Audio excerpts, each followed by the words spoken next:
Hello students, this is Sir Sankar.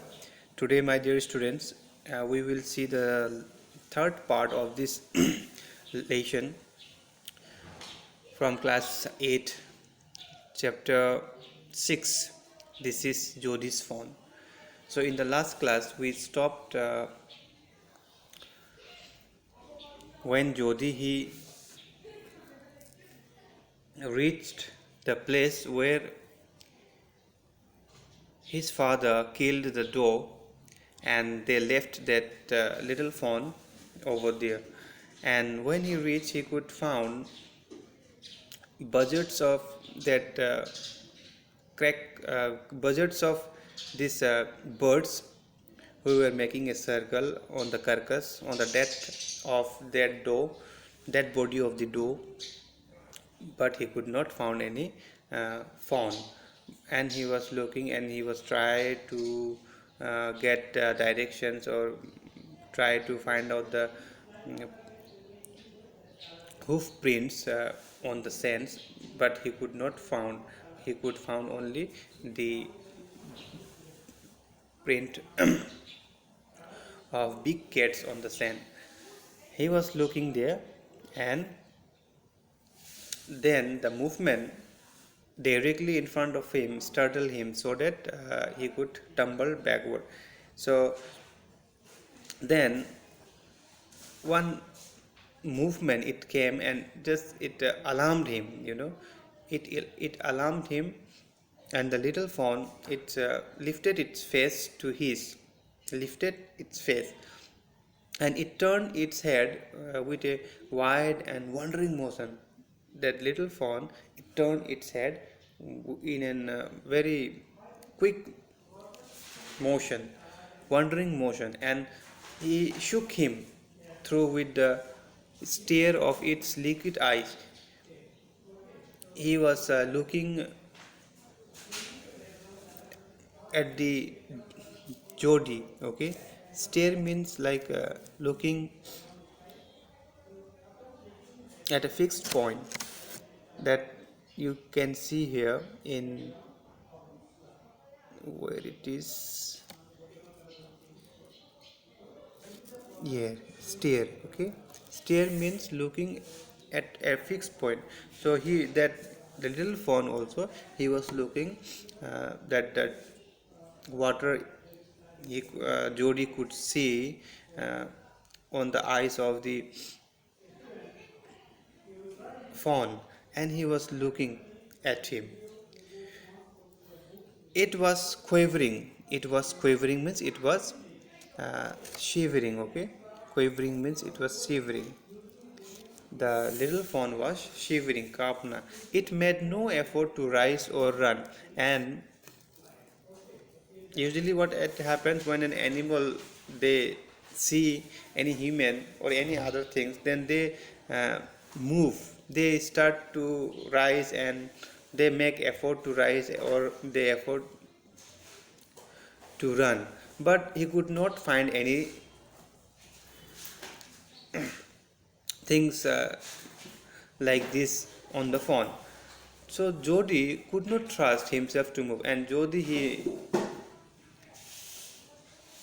don't believe that he would move by himself. So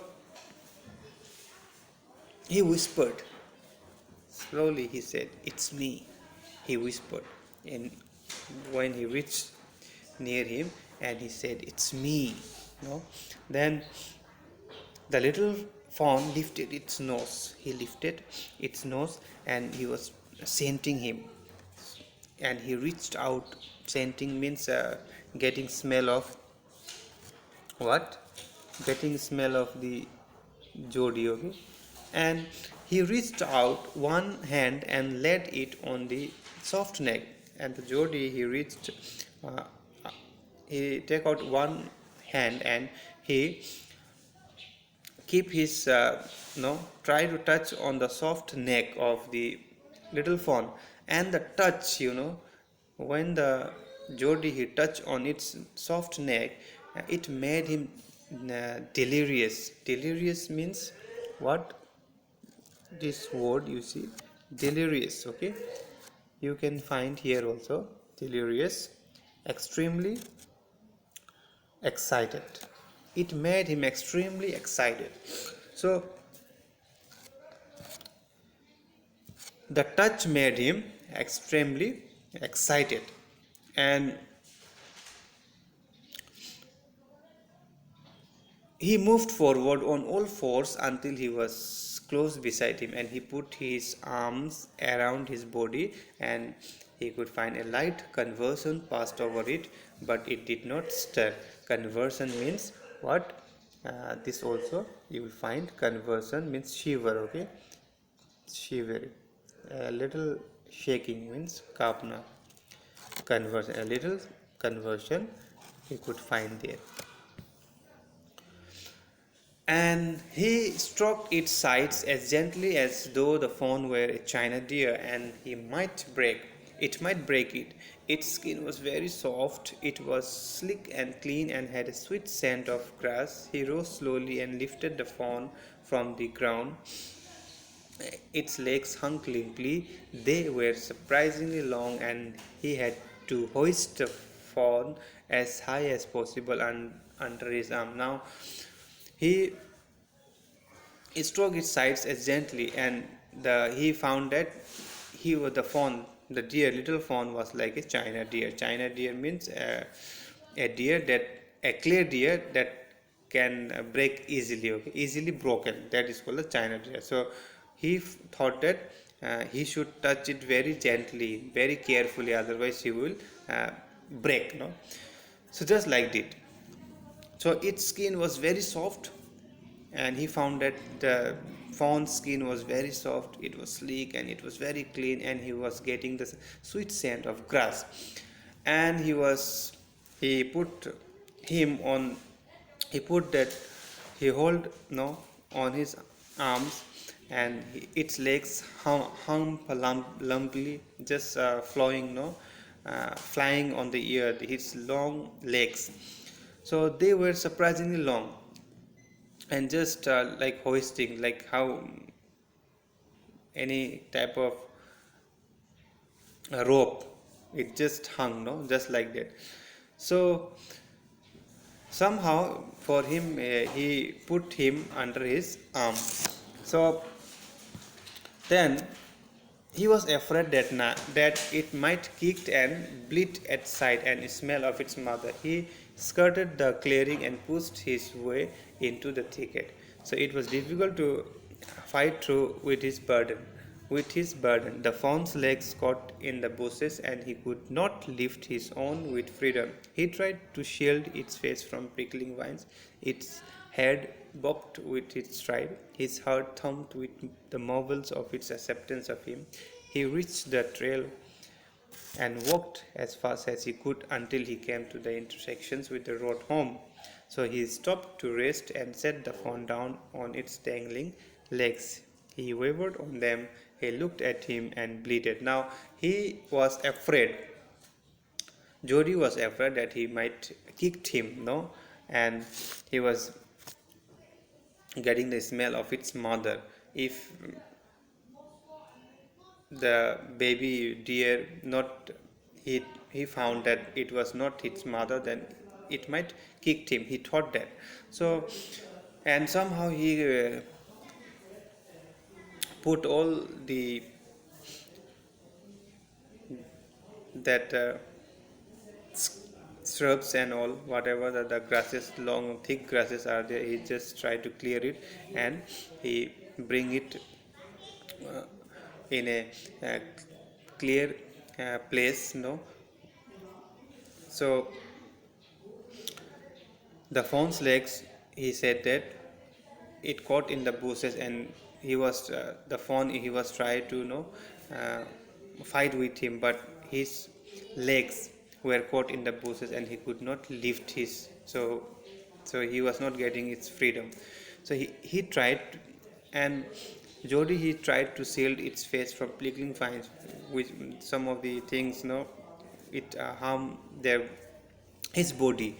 So he protect his face so that something it doesn't uh, stuck his face.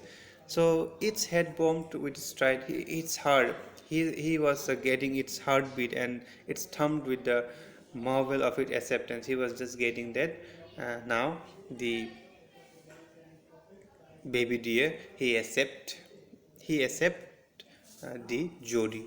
So he reached somehow where he could get the intersection of the uh, place, no, where he could find, or where he from where he can go directly to his home.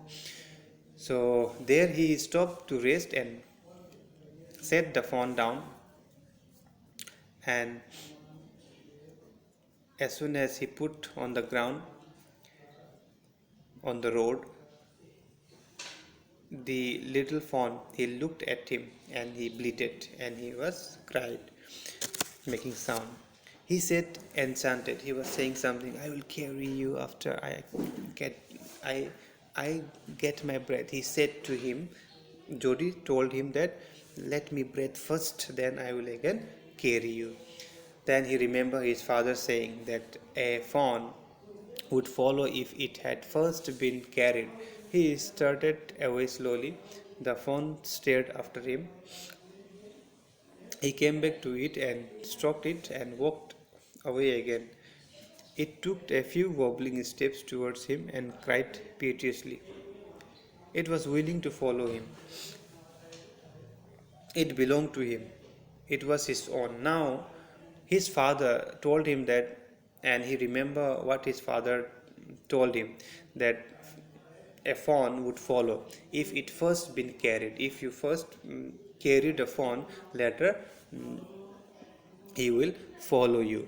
So just like that, he first carried the fawn. It was very heavy for him, but he carried slowly, and the fawn also, he was looking at him.